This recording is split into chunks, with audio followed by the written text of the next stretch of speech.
Headlines नंतर सुरुवातीला बातमी आहे रोहित पवार यांच्या अन्नत्याग आंदोलनासंदर्भातली। शेतकऱ्यांच्या विविध मागण्यांकरता शरद पवार गटाचे आमदार रोहित पवार यांचं अन्नत्याग आंदोलन सुरू आहे। त्यातच आता त्यांच्या प्रशासन आणि सरकार सोबत चर्चेच्या फेरीही पार पडतात।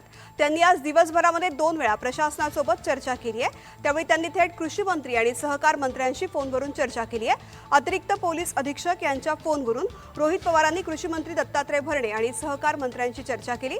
दरम्यान सकारात्मक तोडगा निघाल्यास पुढील काही तासांमध्ये आंदोलन स्थगित करण्याचा विचार करू असं रोहित पवार यांनी म्हटलंय।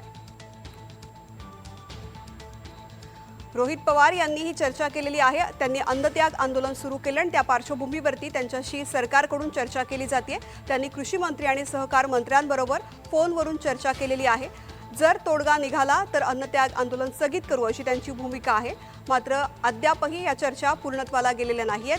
शेतकऱ्यांच्या कर्जमाफी संदर्भात त्यांनी आंदोलन सुरू केलेले आहे आणि या संदर्भात चर्चाही केल्या जात आहेत।